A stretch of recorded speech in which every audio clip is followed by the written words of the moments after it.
말씀 보겠습니다. 오늘 인도받을 말씀은 에베소서 2장 8절에서 9절입니다. 제가 봉독해 올려드리겠습니다. 너희는 그 은혜에 의하여 믿음으로 말미암아 구원을 받았으니 이것은 너희에게서 난 것이 아니요 하나님의 선물이라. 행위에서 난 것이 아니니 이는 누구든지 자랑하지 못하게 함이라. 아멘. 하나님의 전적인 은혜라는 제목으로 말씀 증거하겠습니다.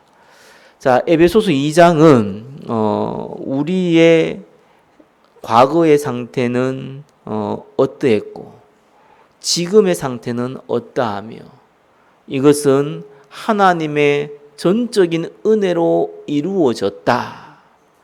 거기 에베소서 2장의 전반에 대한 내용이고요. 후반은 그렇기 때문에 우리가 어떻게 해야 되느냐라는 부분을 기록해 놨습니다. 자, 오늘 에베소서 2장 전반에 대한 부분 1절에서 우리 10절까지 인도받겠습니다. 에베소서 2장은 우리의 이 근본 문제를요 아주 자세하게 또 구체적으로 적어 놓았습니다. 첫 번째입니다. 구원받기 전의 상태는 죽음의 상태입니다. 1번은 영적으로 죽은 상태입니다. 에베소서 2장 1절에 그는 허물과 죄로 죽었던 너희를 살리셨도다. 자, 죽음은 우리가 세 가지를 기억해야 되죠. 영적 죽음, 육신 죽음, 영원한 죽음. 영적 죽음은 하나님과 소통할 수 없는 상태. 그래서 따라올 수밖에 없는 이제 육신의 죽음, 영혼과 육신이 분리되는 죽음이지요. 그리고 그 영혼이 지옥에 갇히게 되는 영원한 죽음이 있습니다. 자, 첫 번째 근본 원인은 영적 죽음이죠. 그래서 그는 허물과 죄로 죽었던 너희를 살리셨다. 이렇게 나왔습니다. 우리가 죽으려 했던 것이 아니고 죽었습니다. 우리의 과거의 상태는 영적 죽음을 얘기하는 거죠. 죽은 상태였다. 그 말은 지금은 살아있는 상태란 얘기죠. 영적 죽음은 하나님과 소통할 수 없는 상태가 되었다라는 것입니다. 그래서요, 우리는 예배를 드릴 수 있고 기도를 할 수 있다는 것이 특권이라는 인식이 별로 없는 것 같아요. 예배 드리고 기도하는 것은 특권이거든요. 누구든지 예배 드릴 수 있고 누구든지 기도할 수 있다 그러는데 안 그렇습니다. 성경은요, 허물과 죄로 죽었기 때문에 예배를 드릴 수도 없고요. 억지로 드린다고 해도 하나님 받지를 않습니다. 기도를 할 수도 없고 해도 받지를 않습니다. 그러니까 불신자에게는요, 예배를 드릴 수도 없고 기도를 할 수도 없는 거예요. 해도 아무 소용이 없는 겁니다. 오히려 더 악한 영들이 공격을 합니다. 그래서 예배를 드릴 수 있고 하나님께 예배를 드릴 수 있고 기도할 수 있는 것은 구원받은 백성이 아니면 불가능한 겁니다. 이건 우리에게 주어진 특권이죠. 그래서 우리가 살아가면서 불신자들은 흔히 얘기할 인생의 기회는 뭐 3번이 있다, 뭐 5번 있다, 뭐 이런 헛소리를 하는데 우리는요 매번 있는 거예요. 그런데 이게 기회잖아요. 예배와 기도와 그죠? 이거는 우리에게 매일 주어지는 어쩌면 24시간 하나님 나라의 영원한 천국에 갈 때까지 주어지는 우리에게 주어진 특권이자 기회잖아요. 아이러니하게 이거를 특권과 기회로 볼 수 없다는 거, 보지 않는다는 거. 불신자는 당연히 그런 거고 구원받은 백성이 이 특권이와 기회로 보지 못한다는 거. 육신의 문제를 해결하기 위한 도구나 아니면은 의무로 본다는 거. 그러니까 통장에 수천억을 있는데도 불구하고 그거를 전혀 사용하지 않는 것과 같은 결과가 나옵니다. 우리는 특권을 가진 존재임을 믿으시기 바랍니다. 1번에 2번은 세상과 사단의 지배를 받는 상태입니다. 자, 불신자는 2절에 이렇게 나왔습니다. 그때에 너희는 그 가운데서 행하여 이 세상 풍조를 따르고 공중의 건세 잡은 자를 따랐으니 곧 지금 불순종의 아들들 가운데 역사하는 영이라. 자, 이 세상 풍조를 따랐다. 이 세상 풍조가 뭡니까? 세상에서 말하는 어떤 가치관, 문화, 그죠? 유행 그런 겁니다. 그거를 따라갔다는 거예요. 그걸 따라갔는데 알고 보니까 공중권세 잡은 자 누굽니까? 사단이죠. 나는 세상을 따라간 줄 알았는데 알고 보니까 세상을 지배하고 있는 사단을 따라간 겁니다. 그죠? 불순종 아들 가운데 역사하는 영, 사단, 악령이죠. 그래서 불신자는 사단의 지배를 받습니다. 영적으로는 죽었죠. 그리고 마귀의 지배를 받지요. 당연히 재앙이 따라올 수밖에 없잖아요. 우리는 하나님의 뜻을 따라가는 자입니다. 세상에서 말하는 좋은 것들이 있잖아요. 다 참조하시기 바랍니다. 거기에 인생을 거두거나 가치관과 마음을 담으면요 망합니다. 불신자는 그게 목적이기 때문에 망해도 그것밖에 할 게 없지만 구원받으면서 그렇게 하면 진짜 망해버려요. 돈을 따라간다, 사상을 따라간다, 그렇죠? 이념을 따라간다. 나쁜 건 아니다 라고 생각하지 뭐 나쁜 거예요 그거. 왜? 그들은 그거밖에 없으니 그거 따라가는 거잖아요.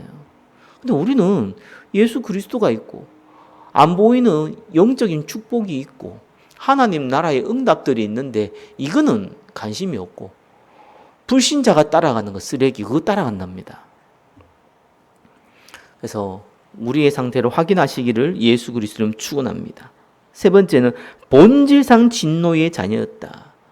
영적으로는 죽었죠. 마귀에 따라가죠. 그러다 보니까 3절에 이렇게 나왔습니다. 전에는 우리도 다 그 가운데서 우리 육체의 욕심을 따라 지내며 육체와 마음에 원하는 것을 하여 다른 이들과 같이 본질상 진노의 자녀였더니 자, 제 아래 놓여있기 때문에 당연히 죽었고 영적으로 사단의 종노릇을 하잖아요. 그건 어떻게 됩니까?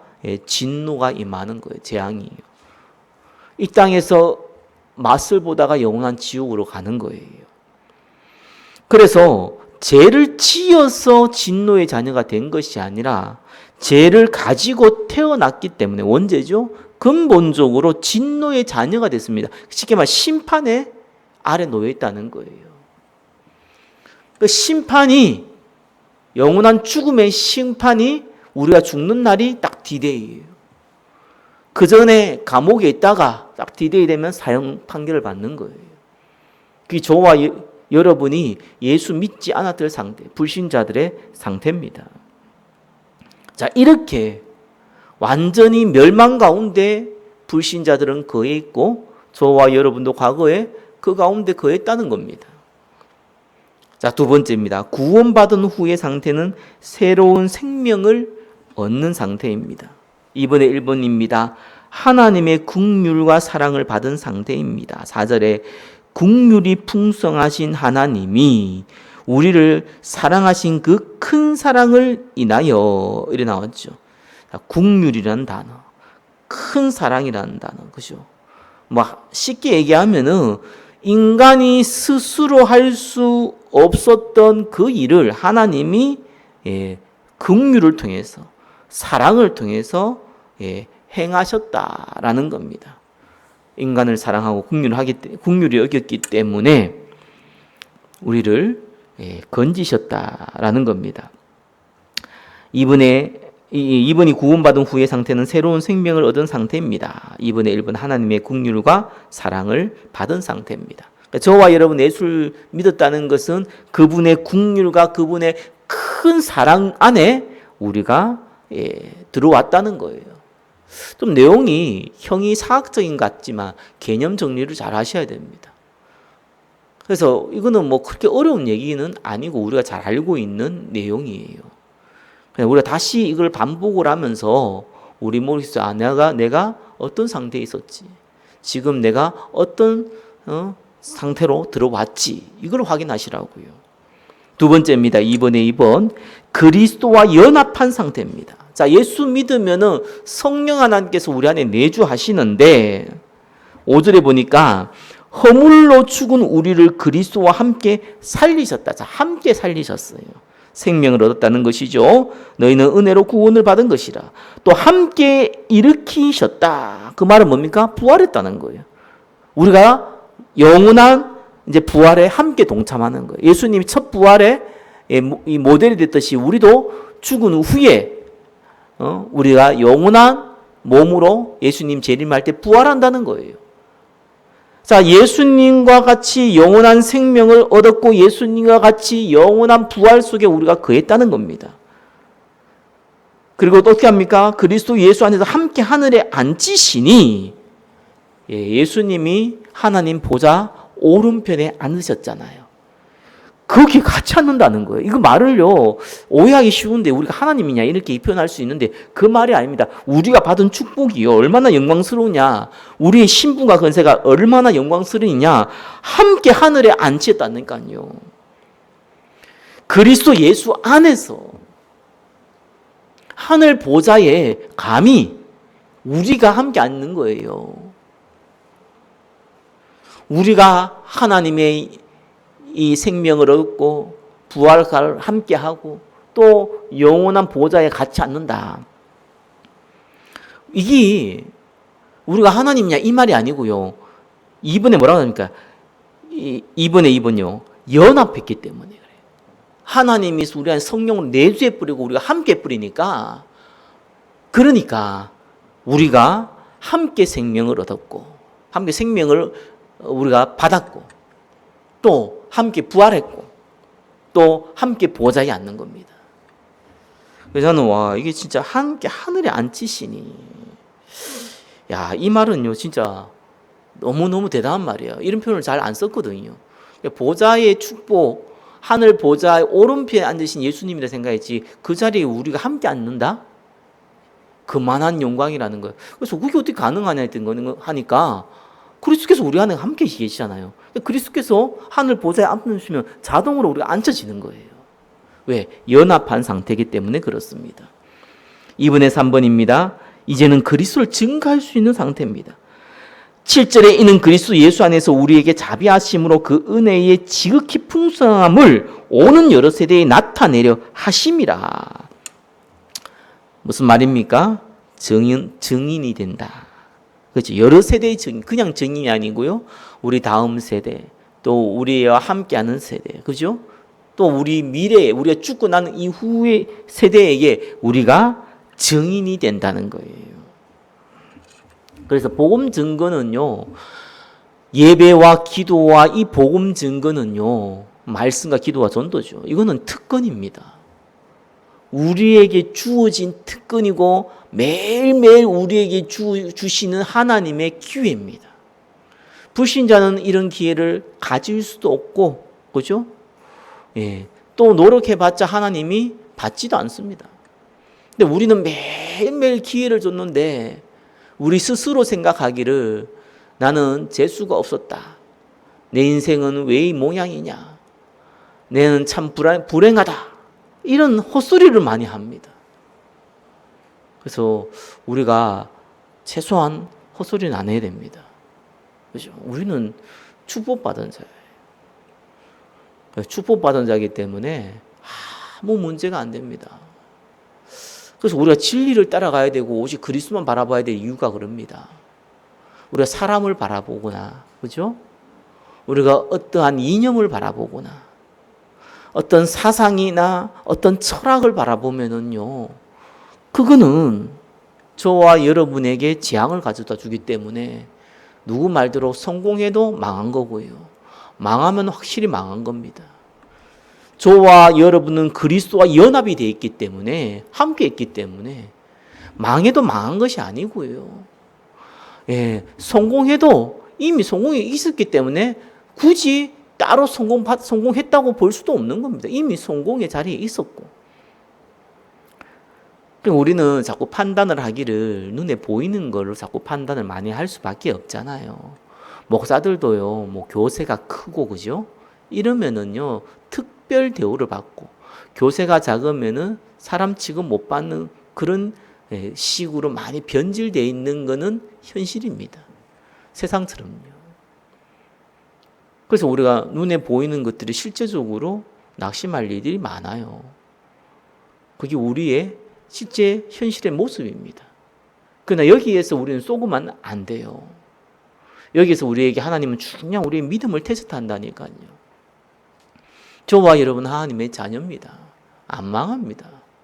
망해도 망할 수가 없습니다. 우리는 영원한 천국이 이미 보장되기 때문에 망할 수도 없습니다. 그래서 뭐든지 간에 조금 마음의 여유를 가지셔야 돼요. 그렇죠? 우리가 빠르게 한다고 뭐 여유가 없고 늦게 한다고 여유가 이런 게 아니잖아요.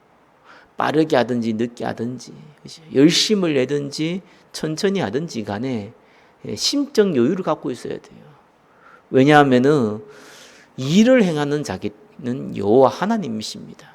힘으로 능으로 되는 게 아닙니다. 오직 나의 영으로 된다고 했습니다. 하나님이 역사할 때까지 우리는 기다려야 되고요. 기도해야 되고요. 도전해야 됩니다. 노력한다고 되는 게 아니라 노력하지 말라는 것도 아니라 그죠? 노력할 수 있는 상태 되면 노력하고요. 열심을 낼 수 있는 상태 되면 열심을 내고요. 힘을 낼 수 있는 상태 되면 힘을 내지만 응답은 하나님의 손에 달렸습니다. 그래서 우리는 응답을 기다리고요. 증인의 축복을 누리시기를 예수 그리스도 이름으로 축원합니다. 세 번째입니다. 구원은 하나님의 전적인 은혜입니다. 3분의 1번 오직 은혜와 믿음으로 구원을 얻었습니다. 8절에 너희는 그 은혜에 의하여 믿음으로 말미암아 구원을 받았으니 이것은 너희에게서 난 것이 아니요 하나님의 선물이라. 자, 구원의 근거는 하나님이 값없이 주시는 은혜. 그 은혜를 받는 통로가 인간의 믿음입니다. 그런데 이 은혜와 믿음 다 하나님의 선물이라는 거예요. 자, 하나님의 은혜를 줬죠? 은혜를 받아야 될 거 아니에요. 그게 믿음이라요. 그 은혜를 받는 통로가 믿음이에요. 그러니까 하나님은 은혜를 줬고 우리는 믿음을 가져야 된다 이렇게 표현하는데 아니라는 거예요. 왜요? 그 믿음도 하나님이 선물로 주셨다는 거예요. 인간 스스로 노력해서 얻을 수 있는 것이 아니라는 겁니다. 구원이요. 3번에 2번입니다. 인간의 행위는 구원의 조건이 될 수 없습니다. 9절에 행위에서 난 것이 아니니 이는 누구든지 자랑하지 못하게 함이라. 자, 구원이요 인간의 공로와 무관하다는 것을 바울이 단호하게 선포하죠. 행위에서 난 것이 아니다. 그죠? 자랑하지 못하게 함이라. 이 말은 여러 가지 의미를 좀 품고 있습니다. 자, 우리가 자랑하지 못하게 함이라. 왜? 구원이 봐라 내가 이렇게 했으니까 구원받았지 않냐 이런 얘기를 못하게 하는 이유가 오직 하나님께 영광을 돌리기 위함이다. 제가 주석을 다 찾아봐도요 다 이렇게 적어놨어요. 주석을 다 받아요. 맞는 말이죠. 왜? 우리가 우리를 자랑하는 게 아니라 하나님을 자랑해야 되니까. 그게 하나님 영광 돌리는 거잖아요. 근데 하나님 영광을 돌리기 위해서 우리가 이걸 알아야 되냐 그 말이 아닙니다. 그러나 이거보다 더 큰 의미가 있는데요. 우리의 창조 원리가 하나님과 영광 돌릴 때 우리에게 축복이 임합니다. 우리가 하나님을 위하여 그렇게 굳이 안 해도요. 저와 여러분 스스로를 위하기 위해서는 하나님께 영광을 돌려야 돼요. 그렇게 만들어졌다니까요. 우리가 밥을 입으로 먹는 이유가 뭡니까? 콧구멍으로 먹지 않도록 콧구멍으로 먹으면 안 됩니까? 이렇게 얘기하면 곤란하잖아요. 창조 원리예요. 인간의 축복과 행복과 모든 응답은요. 하나님께 영광 돌릴 때 오도록 그렇게 창조 원리가 만들어져 있어요. 그래서 스스로를 자랑하는 것이 재앙이 되는 겁니다. 하나님께 영광 돌려야 되는데 왜 네가 네 자랑을 하느냐? 그걸 책망하는 게 아니고요. 저와 여러분이 스스로의 영광을 올리면은 반드시 거기에 대한 대가를 따르게 됩니다. 창조 원리라서 그래요. 저 소들은 풀도 잘 먹잖아요. 그죠? 저와 여러분들이 풀, 볏짚 이런 거 먹어보세요. 대박 배탈 납니다. 그죠? 왜? 소화 안 되도록 만들어놨어요. 우리의 위장은요. 그렇기 때문에 그게 창조 원리예요. 불신자들은 자기를 자랑해야 됩니다. 겸손하게 얘기하면은요, 그게 세상 볼 때는 뭐 덕이 된다고 얘기하는데 제가 볼 때 바보가 등신이에요. 세상 사람들은요, 자기를 자랑해야 되고요. 자기 유익에 따라서 움직여야 됩니다. 세상 사람들 중에서도 착한 사람들 많거든요. 남을 위해서 배려하고 그 등신처럼 살다가 등신처럼 갑니다. 왜 그렇습니까? 아무도 인정 안 해줍니다. 사람 인간은 근본적으로 타락해 있는데, 그죠? 다 이용하려고 사기꾼이 붙지. 참선 사람은 법도 없이 사니까 참 내가 도와줘야겠다. 그런 일은 동화 속에나 있는 일입니다. 현실은 절대로 그렇지 않습니다. 근데 구원받은 백성은 달라요. 왜? 거기에 하나님의 성령의 역사가 있거든요. 성령의 간섭함이 있어요. 그죠? 그래서 우리는요, 등신처럼 살아도 돼요. 근데 하나님이 작업을 해가지고 이 축복을 돌아오게 만들어버려요. 그게 우리가 받은 축복이라니까요. 우리는 남을 위해서 하나님을 사랑하고 내 이웃을 사랑하잖아요. 그게 율법에서도 그런 내용이고요. 복음의 근원적인 부분입니다. 우리 진짜 응답받는 뭐 하나님을 사랑하고 내 이웃을 사랑하는 거예요. 불신자는 그러면 안 돼요. 불신자는 하나님을 모르기 때문에 하나님 사랑할 수도 없고 내 이웃을 사랑하면 축복받는 것 같은데 진짜입니다. 그건 등신 같은 생각이고 세상의 착각, 부자들이 정치인들이 만들어 놓은 자기들을 이 사람들을 노예처럼 만들기 위해서 만들어낸 쓸데없는 가치관입니다. 네, 성경에서도 이웃 사랑하라고 하잖아요. 근데 불신자가 이웃 사랑하는 거예요. 우리가 이웃 사랑하는 거 완전 다릅니다. 불신자의 이웃 사랑에는 성령의 역사가 없습니다. 오히려 악령의 역사가 있습니다. 좋은 일하고 망하는 것이죠. 근데 하나님의 자녀는 성령의 역사가 일어납니다. 그죠? 그래서 내 이웃을 사랑할 때 그게 복음 증거의 통로가 되고요. 성령께서 역사하시는 거예요. 그러니까 우리는 그래 살아야 되는 거예요. 아니, 그래 살아야 되는 겁니다. 하나님을 사랑하고 이웃을 사랑해야 되는 겁니다. 그죠? 불신자는 그러면 안 돼요. 불신은 철저하게 자기 유익을 따라 살아야 돼요. 우리는 그런 사람 보면은 똑똑하다 그렇게 얘기해야 됩니다. 저런 나쁜 놈이 그럴 필요 없어요. 그게 똑똑한 거예요. 구원받은 백성이 그래 산다. 저긴 등신인 거예요. 구원받은 백성은요, 손해보면서 사는 거예요. 구원받은 백성은요, 이웃을 사랑하면서 사는 거예요. 왜? 창조원리, 구원받은 백성은 그렇게 해도, 아니, 그렇게 해야지 마. 성령의 역사를 나요. 불신자는 악하게 살아야지 마. 그나마 덜 손해봐요. 자, 그래서 우리는 창조원리가 그래 됐다는 거예요. 3번의 3번입니다. 하나님의 선한 일을 위하여 부름받았습니다. 에베소서 2장 10절에 우리는 그가 만드신 바라 그리스도 예수 안에서 선한 일을 위하여 지음을 받은 자니 이 일은 하나님이 전에 예비하사 우리로 그 가운데서 행하게 하려 하심이라. 자, 선한 일을 위하여 지음 받았고요. 그것이 그 선한 일을 하기 위해서 하나님 미리 예비했다는 거예요. 그죠? 그래서 예배했기 때문에 우리가 이제 구원받았잖아요. 그러니까 그 선한 일을 행하라는 거예요. 행하게 되어 있다는 거예요. 우리가 하나님 작품이잖아요. 아무리 부족하고 모질해도 하나님이 만세전에 택해서 우리를 부르셨잖아요. 저와 이런 불렀다니까요. 그죠? 우리는 하나님의 계획에 따라서 살아갈 수밖에 없습니다. 선한 행위를 하라는 것은 구원의 수단이기 때문에 하라는 게 아니죠. 그죠? 구원받은 자는 당연히 선한 행위가 납니다. 그럼 이 선한 행위가 뭡니까? 전도 선교잖아요. 전도 선교라고 하면 또 착각할 수 쉬워요. 전도 선교를 위해서 행하는 모든 행위는 선한 행위가 됩니다. 그래서 불신자는 선한 행위가 절대로 없습니다. 왜 그렇습니까? 생명 살리기 위해서 하는 행동이 아니거든요. 다른 사람 보기에 덕이 되고 아무런 의인 같은 일을 해도 결국은 자기를 드러내기 위해서 그 이상도 그 이하도 아닙니다.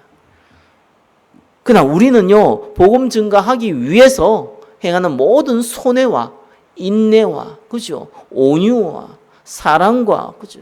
절제와 이런 모든 것들이요, 선한 행위입니다. 그래야 복음 증거하기 위해서, 증인되기 위해서. 그래서 전도할 때요, 좀 아셔야 되는 게, 전도는요, 하나님이 행하시잖아요. 그래서 무용구조란들하고 관계전도를 할 때요, 사람들이 좀 착각하는 것 중에 하나가, 자, 어떻게 하든지 상관이 없어요. 기회가 되는 대로 복음 증거하면 돼요. 왜 그러냐면 하나님은 그걸 기뻐하시거든요. 열매나 하는 손이 달려있으니까.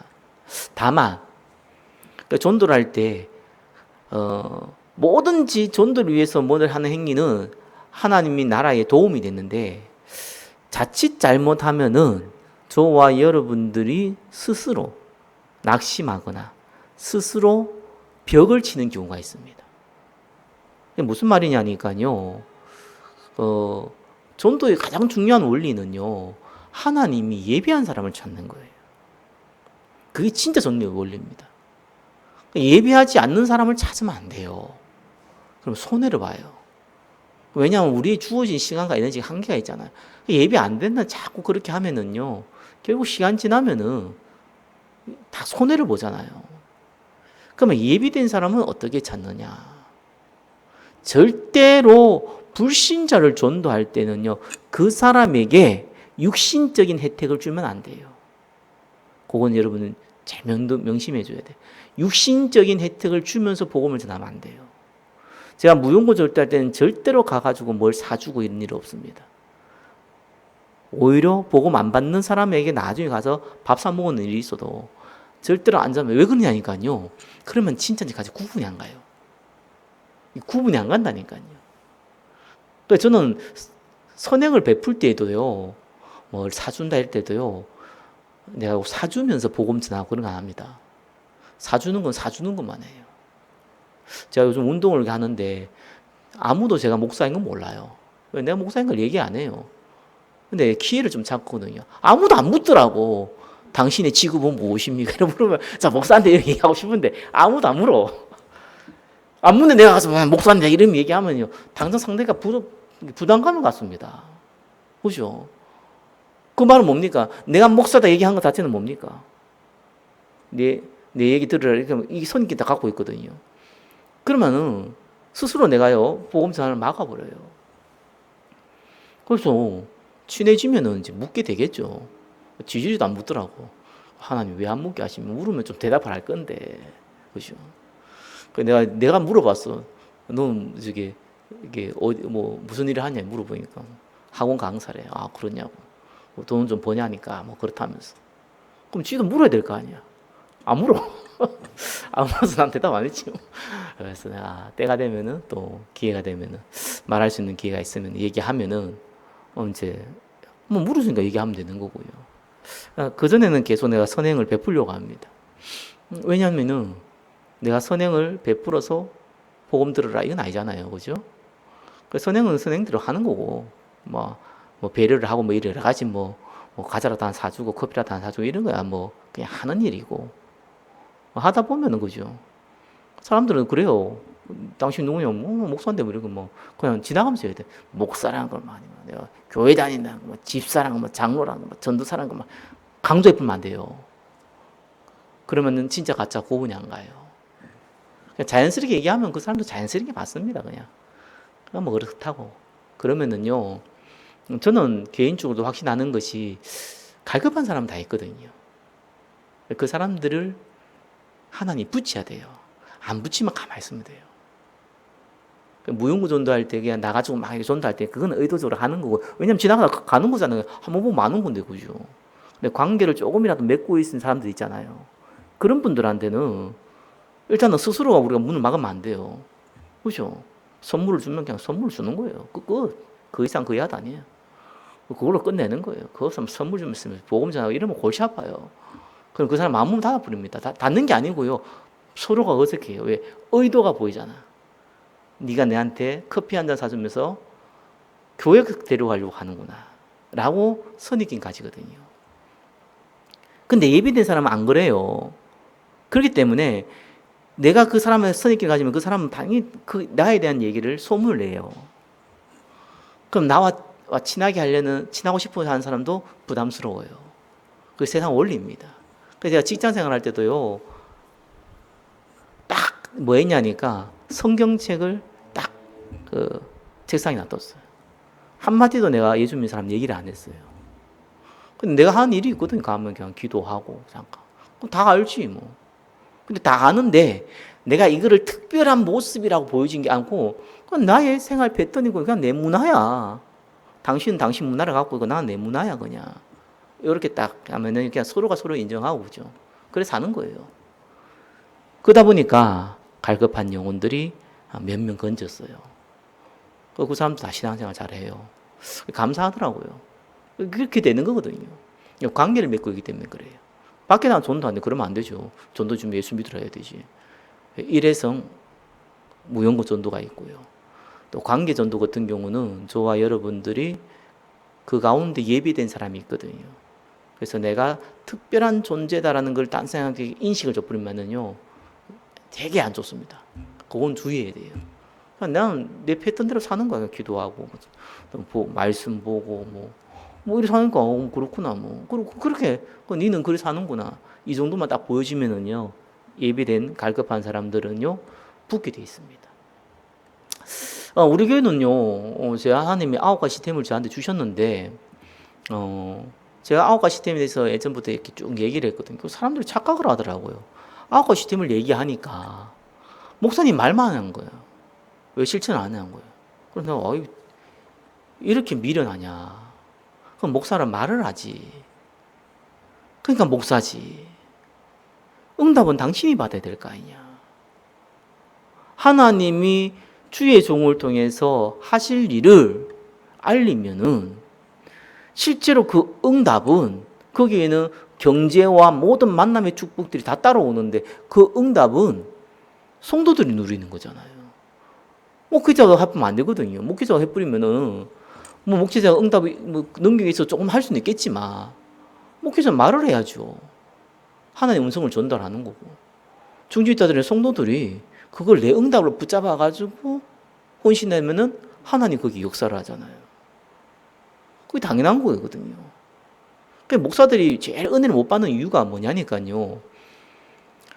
예배와 기도와 전도는요, 정말 특권이고요. 하나님의 어마어마한 역사가 있거든요. 그걸 진짜 해보면은 진짜 응답이 와요.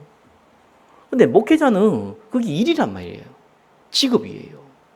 그래서 목회자인데 그렇게 한다고 응답을 안 준다니까요, 잘. 그게 다른 거죠. 왜냐, 목회자는 어쩔 수 없잖아요. 그게 일이고 직업이다 보니까 동기가 들어가잖아요. 교회 부흥이라는 동기가 들어간다니까요. 근데 성도가 내가 교회 부흥시켜야겠다 이런 동기가 들어가 버리면요, 그때부터 그 사람에게 응답이 오거든요. 왜 교회 부흥된다고 그 사람이 성공합니까? 아니에요. 육신적으로 봤을 때. 하나님 축복을 주시죠. 근데 목사는 육신적인 혜택이 와요. 교회가 부흥되고 뭐 하면은요. 그래서 하나님께서 입만 떠들도록 놓은 거예요. 입을 가장 많이 하도록 만들어 놓은 거예요. 실제 응답은 중지자 받는 거거든요. 그래서 제가 예전에 사람들이 그렇게 생각할 수 있구나. 목사가 비전을 얘기하면 그럼 네가 해야지. 이런 목사가 왜 합니까 그거를? 그럼 내가 말라고 강단했습니까? 내가 하고 내가 혼자서 다 알아서 하지. 말라고 설교를 합니까? 설교를 하는 이유가 뭡니까? 하나님 음성을 전달해서 성도가 그 메시지를 받고 응답 받으라는 거잖아요. 그게 하나님 음성이잖아요. 자, 이러한 영적 원리를 아시고요. 자, 말씀을 맺겠습니다. 우리가 하나님의 전적인 은혜를 받은 사람이에요. 예, 이거는 구원은요, 하나님 철저한 만세전부터 계획 가운데서 우리를요 부르신 거고요. 진짜 불신자는 너무너무 더럽고 너무너무 저주스러운 천장이 지금 있는 겁니다. 영적으로 벗으면요 완전히 귀신에 잡혀가 살아가고 있습니다. 우리는 반대로 영원한 하나님 나라의 영광스러운 자리에 있습니다.